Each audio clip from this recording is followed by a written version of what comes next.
우리 부총리님 그때 당시 반대하셨습니까? 잘 안 들려서 죄송합니다. 반대하셨습니까? 네, 답변 드리기 전에 우선 지금 같은 상황까지 오게 된 것에 대해서 국무위원회 한 사람으로서 국민 여러분께 매우 송구스럽게 생각합니다. 그 당시에 저는 굉장히 늦게 참가를 했는데 내용을 모르고, 그러니까 회의라는 것도 사실은 모르고 참석을 했습니다. 근데 말씀을 듣고 매우 놀랐습니다. 그리고 예상하지 못한 상황이라서, 그리고 굉장히 이건 잘못된 것이라고 생각을 했고요. 그다음에 제가 경제부처를 담당하는 장관으로서 우리나라 경제에 대해서 아주 매우 심각한 영향이 있을 거라고 생각해서 강하게 반대 의사를 분명히 하고 했습니다. 네. 반대 사유는 정확히 뭡니까? 일단 매우 잘못된 행위라고 결정이라고 생각을 했습니다. 그리고 저는 경제를 총괄하고 있는 장관으로서 아까 총리께서 말씀하신 것처럼 우리 대외 시인도와 우리 경제에 막중한 부정적인 영향이 있을 거라고 예상을 해서 강하게 반대 의사를 분명히 했습니다. 지금 정치에서 패닉셀 어떤 대책이 있습니까? 패닉셀. 네. 패닉셀 하는 거. 그런데 당시에 여러 가지 우리 헌법 절차가 작동을 해서 국회에서 의결을 해주셔가지고 계엄이 해제가 됐습니다. 그래서 그 시간이 짧았기 때문에 일단은, 그리고 또 우리 국민들과 그 다음에 또 정부가 같이 노력을 해서 현재까지는 우리 경제에 미친 영향은 좀 제한적으로, 생각보다는 제한적으로 지금 있어 다행이라고 생각하고 있습니다. 증시 안정화 대책 어떤 게 있습니까? 증시.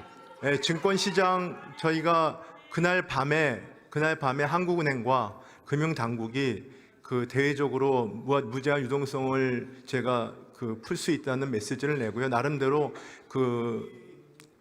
시장 안정 조치에 최선을 다했습니다. 국민연금의 중시 투자 생각하고 계십니까? 그건 아닙니다. 국민연금은 국민의 자산을 관리하는 거기 때문에 국민연금이 주어진 미션에 따라서 투자를 하는 것입니다. 증시안정기금은 활용하실 겁니까? 증시안정기금은 저희가 과거에 사용한 전례가 있기 때문에 증시안정기금이 지금 가동할 준비가 되어 있다는 시장 메시지를 낸 바 있습니다. 그럼 환율 안정화 대책은 뭐가 있습니까? 외환시장과 관련돼서는 외환시장은 기본적으로 시장 기능의 수요 공급에 따라서 이루어지는 것입니다. 그래서 외환당국이 특정한 레벨에 대해서 제가 생각할 수는 없는 것이고요. 그렇지만 급격한 변동이 있을 때는 어느 나라든지 저희가 통용되는 스무딩 오퍼레이션이라고 영어로 써서 죄송합니다만 그런 작용을 해서 저희가 외환시장의 안정에 최선을 다하고 있습니다. 외환보유고 충분합니까? 외환보유고를 글로벌 기준으로 봤을 때 저희가 전 세계에서 9위 수준이고요. 그 다음에 과거 외환위기 때는 저희가 순채무국이었지만 최근에는 순채권국입니다. 그래서 쓴 대외자산이 그때보다는 충분히 있고요. 그 다음에 계속 경상수지가 흑자기 때문에 과거의 어떤 위기 상황과는 우리가 외환 상하 사정은 많이 다르다고 말씀드릴 수 있습니다. 외평기금을 재정적자 메꾸는 데 쓴 건 어떻습니까? 그 부분에 대해서는 저는 굉장히 여러 가지로 송구스럽게 생각한다고 말씀을 드렸고요. 다만 저희가 올해 세수 결산에 쓴 게 한 4조 정도, 4조에서 6조라고 예상은 하고 있습니다만 전체적인 외평기금의 전체 규모 가용자산이 200조 원 넘고요. 그 다음에 외환보유가 있기 때문에 저희가 당연히 외환의 안전망을 저해되는 그런 행위는 하지 않습니다. 외환환매 조건부 채권, 소위 말해서 외환환매 조건 RP를 통해서 유동성 공급하실 생각은 갖고 계십니까? 그런 부분은 지금 당국에서 발표를 했습니다. 지금 고환율인데 수출이 안 되는 이유가 뭡니까? 고환율에 수출이 안 되는 이유, 대책이 뭡니까? 지금 현재 저희가 수출은 수출은 아직까지는 작년 대비 수출 증가는 계속 되고 있습니다. 다만 수출 증가율이 예상보다 둔화가 되고 있다는 것이고요.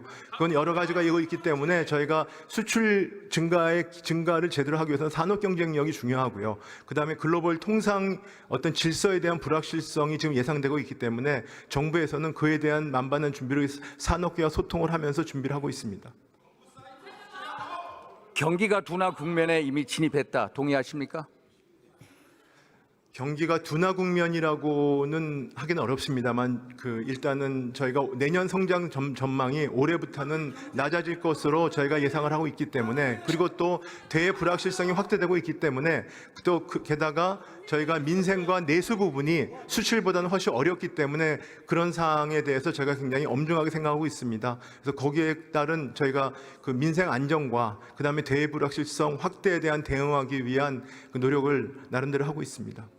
제가 경기 둔화 이 완화를 위해서 지난 5월부터 금리 인하를 주장했습니다. 그런데 우리 금리 인하가 지난 9월 미국의 비카 금리 인하 후에 10월 달에 단행이 됐습니다. 금리 인하 실기로 어떻게 생각하십니까? 양해해 주시면 그거는 중앙은행의 고유 권한이기 때문에 제가 여기서 말씀드리는 건 적절치 않다고 생각합니다. 올해 경제 성장률 얼마나 전망하십니까? 올해는 지금 한국은행이 2.2% 전망을 하고 있습니다. 근데 아니요, 1.9%로 하향했습니다. 네, 2.2% 올해. 예, 올해 1.9로 하향했고 네. 내년도는 1.8%로 하고 있습니다. 네, 올해 그러니까 2%로 전망을 하고 있고요. 죄송합니다. 2.2에서 2%로 올해 하향을 했고요. 내년에는 1.9%로 전망을 하고 있는데 하방 위험이 더 커지고 있다고 생각합니다. 아니, 부총리님, 올해 한국은행에서 경제 성장 전망치를 2.2에서 1.9로 내렸고요. 내년은 1.8로 내린 걸로 알고 있습니다. 아니요, 올해는 2.0이고요. 내년에 민간경제연구소에서는 네. 이미 1.7로 예측을 하고 있습니다. 이렇게 경기 둔화되는 상황에서 재정 정책을 어떻게 구상하십니까? 네, 지금 현재 저희가 전망 기관마다 다릅니다. 근데 2%나 2% 못 미치는 걸로 전망을 하고 있습니다. 근데 이건 저희가 잠재 성장률 수준이나 그에 근접하는 수준입니다. 지금 문제가 되는 것은 글로벌 교역이 불안정한 데 따른 불확실성이 커졌다는 것이고, 또 잠재 성장률이 2%밖에 안 됐다는 게 더 큰 문제입니다. 그래서 정부에 있어서는 저희가 잠재 성장률을 확대할 수 있는, 그다음 글로벌 교역에 대한 불확실성이 확대되는 이 부분에 대해서 재정을 포함해서 모든 정책들을 최대한 활용할 필요가 있다고 생각하고 있습니다. 이런 경기 둔화되면 경제 약자에 대한 피해가 가중됩니다. 경제 약자에 대한 피해 어떤 대책을 강구하고 계십니까? 네, 내년도 예산을 어제 의원님들께서 통과시켜 주셨습니다. 내년도 예산안에는 정부 나름대로는 지금 경제적으로 어려운 분들에 대한 그런 복지 예산이나 생계급여 예산이 어느 해보다도 많이 들어 있습니다. 그래서 이 부분에 대해서 통과시켜 주셨기 때문에 제가 최대한 충실하게 빨리 집행을 해서 경제적으로 어려운 부분들이 어려움을 조금은 덜 수 있도록 최선을 다하겠습니다. 지금 부처 중에 보면은 탄핵 와중에 복지부동 사례가 많습니다. 재정 정책 빨리 진행될 수 있도록 이 모니터링 시스템을 강화시켜 주십시오. 네, 그렇게 하겠습니다. 저희가 오늘도 제가 산업경제 강화 장관회의를 하고 왔습니다. 그래서 저희가 정치 상황을 포함한 여러 가지 어떤 일들이 벌어지더라도 정부는 경제의 어떤 안정적인 관리를 위해서 총력을 다하겠습니다. 수고하셨습니다. 공치행위는 역사의 길이 남을 발언이다. 공치행위 역사의 길이 남을 발언입니다. 1997년 4월 대법원 판례 보십시오. 2010년 12월 대법원 판례 보십시오. 제가 법률적 검토를 해보라는 겁니다.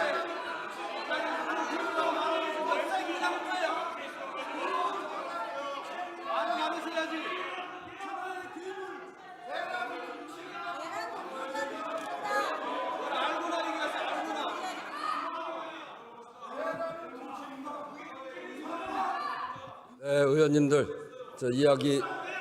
이야기를 마무리하는 것 같은데 이야기를 들읍시다. 존경하는 국민 여러분, 대한민국 헌정사의 중대 기로에 있습니다. 대한민국 역대 대통령의 끝은 비극이었습니다. 이제 이 비극을 끝내야 됩니다. 그 길은 대통령제를 탄핵해야 합니다. 제왕적 대통령제를 탄핵해야 할 조례 찬스를 맞았습니다. 87년 체제를 반드시 탄핵해야 합니다. 지금 대통령이 조기 하야를 하고 바로 대통령 선거가 있으면은 차기 대통령에서 헌법 개정 물 건너갑니다. 윤석열 대통령 이번 사태에 대해서 정치적 사법적 심판을 받아야 합니다. 당연히 당당하게 받으시라 믿습니다. 그러나 그걸 넘어서서 우리는 대한민국의 미래를 고민하는 계기로 만들어야 됩니다. 국정공백의 최소화 적극 찬성합니다.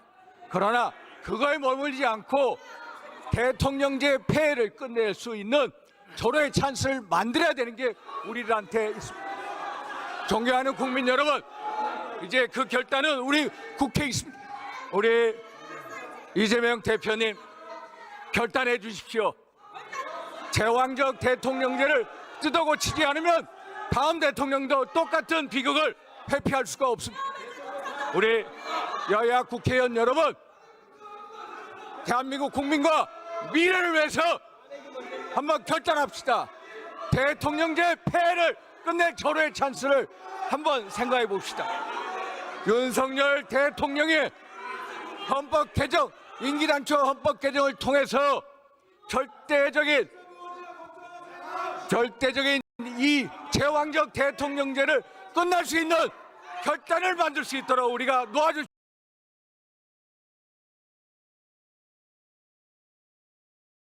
있는 길입니다. 경청해 주셔서 감사합니다. 이게 역사의 비극을